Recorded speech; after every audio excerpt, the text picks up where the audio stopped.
साहब ने मुझे मसला पूछा, मुफ्ती साहब मेरी बीवी मेरा हक अदा नहीं करती। ऐसे खातून ने कहा, मुफ्ती साहब मेरा शौहर मेरे हुकूक अदा नहीं करता।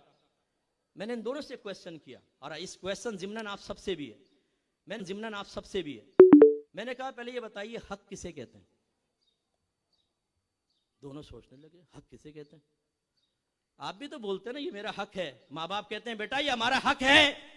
शौहर चौड़े हो गए, यहाँ बहुत सारे सुल्तान राय बैठे होंगे ना, बाहर आरजी में कुत्ता हूं कमीना हूं, घर में जाओ तो लात मार के दरवाजा खोलते हैं, आ गया सुल्तान राय भाई। वो बीवी कहती हो बाप रे साइड में हो जाओ बच्चों, तुम्हारा बाप आ गया, बड़ा खतरनाक है ये आदमी, लाओ खाना, ये मेरा हक है। तो भाई हक किसे कहते हैं पता है तुम्हें? नहीं ये तो नहीं पता। अच्छा पता नहीं है लेकिन दावा है कि मेरा हक है, बड़ी हैरत अंगेज बात है।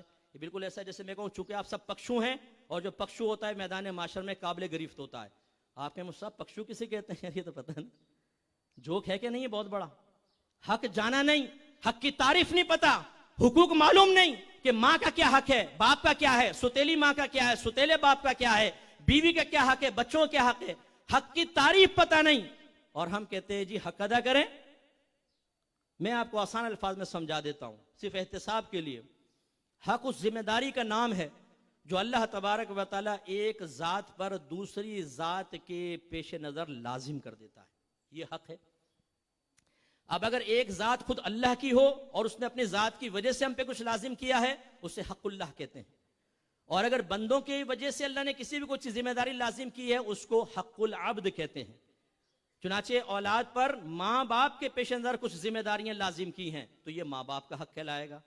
इसका मतलब ये हुआ कि पहले आपको मुझे वो जिम्मेदारियां मालूम हों, वो हुकूक मालूम हों, फिर उसका मुतालबा जायज है ना। अब पता ही नहीं है लेकिन कर रहे हैं, तो ये खुलासा कलाम ये है। इसी तरह तलाक का मसला, आप यकीन कीजिए अहकाम शरीयत प्रोग्राम में जब मैंने तलाक के मसाइल बयान किए, मुझे ऐसे ऐसे केसेस मिले हैं कि 20 साल पहले निकाह खत्म हो चुका था, हुर्मत मुगल्लजा, और 20 साल से वो साथ रह रहे, जहालत की बिना पर के पता नहीं तलाक हो गई है, बेटी के साथ जिना हो रहा है और माँ बाप और भाई कह रहे शौहर के साथ रहे, ठीक है सुलह हो गई। ये मालूम ही नहीं कि भाई हुर्मत मुगल्लजा है, हलाला के बगैर दोबारा नहीं मिल सकते हो, जिना खालिस, पैदा होने वाला बच्चा वाला तो जिना। मैं आप सबसे क्वेश्चन करता हूं, ये बताइए कि आप ये चाहेंगे कि आपकी बेटी के साथ जिना हो? बोलिए, क्या आप ये चाहेंगे कि आपका बेटा जिना करे? अगर आप कहेंगे नहीं तो फिर मैं आपसे पूछता हूं अपने बच्चों को आपने तलाक के मसाइल सिखाए? बाज़ औक़ात शौहर गुस्से में बाज़ अल्फाज निकालता है, नियत ना भी हो तब भी तलाक वाक़ई हो जाती है, और वो किनाया लफ्ज होता है और उससे एकदम निकाह ब्रेक हो जाता है। इसके बाद सुलह की वाहिद सूरत यह होती है कि दोबारा तजदीद निकाह किया जाए, वरना सुलह नहीं हो सकती है। मिसाल के तौर पे बीवी कह रही थी छोड़ दो मुझे, मैं तुम्हारे साथ नहीं रहती, शौहर ने कहा जा तुझे आजाद किया। जैसे ही गुस्से में लड़ाई के दौरान लफ्ज आजाद इस्तेमाल करेगा, निकाह ब्रेक हो जाएगा फौरन। अब दोबारा अगर साथ रहना है जदीद निकाह करना होगा। मेरे सामने इतने केसेस आए जो बाद में पता चले, पहले होते तो मैं रोक देता, लफ्ज किनाया से तलाक हुई, निकाह ब्रेक है, आगे जी माँ बाप भी देखो बेटा सुलह कर लो, अच्छी बात नहीं होती, लड़ाई झगड़ा किस घर में नहीं होता। अच्छा अच्छा अम्मी जान क्या करें? हाथ मिलाओ, हाथ मिलाओ, जाओ बेटा हराम वती करो, जाओ जाओ हराम करो। यानी गौर करें, हलाल समझ के हराम करना, जिना को हलाल समझकर आज हमारे बाज घरों के अंदर ये जिना हो रहा है, हलाल समझकर। क्यों? इल्म दीन नहीं सीखा हुआ। मैं आप सबसे गुजारिश करता हूं, वैसे इन अल्फाज से कंडीशनल तलाक होती है, एकदम डायरेक्ट नहीं हो जाती, लेकिन याद कीजिएगा अगर ये अल्फाज आपने अदा किए हैं तो किसी आलिम दीन से इसका हुक्म मालूम करें कि तलाक तो नहीं हो गई थी। मसलन जा, दफा हो जा, निकल जा, शक्ल गुम कर, दूसरा शौहर देख, बोरिया बिस्तर गोल कर, मेके जा, तेरा मेरा कोई ताल्लुक नहीं, तू मुझ पर हराम है, इनसे तलाकें पड़ती हैं। पता है आपको? सीखे हैं आपने ये मसाइल? बास तो यहाँ सफ़ेद रीश वाले तशरीफ फरमाओगे बुजुर्ग, जो याद करेंगे तो जवानी में आलम गज़ब में सुल्तान राही का अक्सर सानी बनते हुए कितनी मरतबा ये अल्फाज आपने ज़बान से अदा किए होंगे। लेकिन घर चल रहा है साहब। मैं तो ये कभी पसंद नहीं करूँगा कि मेरी बेटी के साथ जिना हो या मेरा दामाद ऐसा हो। मैं अपनी बेटी को इल्म सिखाऊंगा, मैंने अपने बेटों को इल्म सिखाया है। हम घर में अपने रोल मॉडल बनने की कोशिश करते हैं ताकि हमारे बच्चे अपने दवाजी ज़िंदगी को अच्छा गुजारें। लेकिन आप क्या कर रहे हैं ये तो सोचिए। और फिर मेरी एक कड़वी बात हजम करनी पड़ेगी आपको कि 100 साल नात खानियों के अंदर बैठ जाए, 100 साल आप फजाइल के बयान सुने, जब तक स्ट्रेट फॉरवर्ड ये स्ट्रिक्टली मसाइल आप नहीं सुनेंगे, आपका घर सही आबाद नहीं हो सकता, आप हराम से नहीं बच सकते।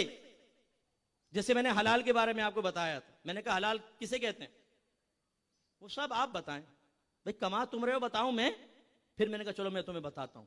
हलाल वो है जो शरीयत के कायम करदा उसूलों को पेश नज़र रखकर हासिल किया जाए, कवानीन शरअ का लिहाज रखा जाए, क़ुयूदात और लिमिटेशंस का लिहाज रखकर हासिल किया जाए, इजाज़त शरअ के साथ हासिल किया जाए वो हलाल।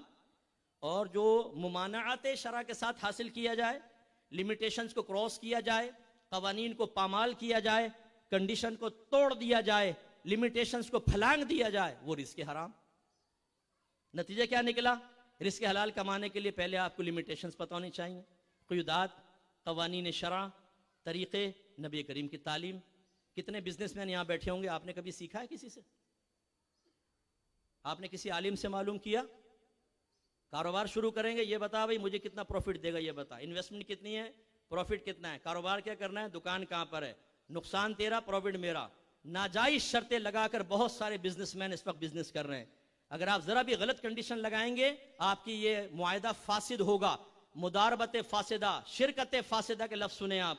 इस तरह आप खरीदो फरोख्त करेंगे तो बुए फासिदा होती हैं, इसी तरह आप किराए पर लेन देन करते हैं, गलत कंडीशन लगाएंगे, इजारा फासिद हो जाएगा। और फासिद का मतलब ये कि करने वाला भी गुनाहगार, सामने वाला भी गुनाहगार, और उसको खत्म करना वाजिब। और उससे अगर आप प्रॉफिट हासिल करते हैं, कसबे खबीस है, उसे वापस करना या बगैर सवाब की नियत के सदका करना लाजिम होगा। सीखें आपने मसाइल, बैठे नात खानियों के अंदर, करें 11वीं शरीफ, करें 12वीं शरीफ, खूब देगों में घोटा लगाएं और हराम कमाते रहें। मैं आपसे सवाल करता हूं, ये बताइए, मेरे आका ने इरशाद फरमाया, एक आदमी दुआ के लिए हाथ उठाता है और कहता है, ए मेरे रब, ए मेरे रब, हालांकि अल्लाह ताला उसकी दुआ कैसे कबूल करे, क्योंकि उसके जिस्म पर हराम है, उसके पेट में हराम है, इसकी दुआ मकबूल नहीं होगी। और सरकार ने फरमाया, जिसने हराम से हज किया, अल्लाह ताला उसके हज को कबूल नहीं फरमाएगा। उलमा ने वाज़ेह फरमाया, जो हराम क़तई को बतौर सदका देगा, वो दायरा इस्लाम से बाहर हो जाएगा। हराम माल को सदका करेंगे अगर हराम क़तई है। अब ये भी आपके लिए अजनबी लफ्ज़ होगा, हराम क़तई, हराम तो सुना था, क़तई कहां से आ गया? हराम भी दो तरह के होते हैं, हराम ज़न्नी, हराम क़तई। हराम क़तई अगर आप सवाब की नियत से सदका करेंगे, मसलन सूद है, रिश्वत है, चोरी का माल है, लोगों के गसब करके किए हुए माल हैं, बहनों की विरासत दबाकर बैठे हुए हो, यहां पर बहुत सारे ऐसे होंगे जिन्होंने अपनी बहनों की, अपनी फुफियों की विरासत दबाकर कारोबार कर रहे होंगे। ये आपने जो हक दबाया हुआ है, ये हराम है, इसको सवाब की नियत से खर्च करेंगे, बाहर हो जाएंगे, दायरा इस्लाम से बाहर। इल्म ना सीखने का ये वबाल होता है।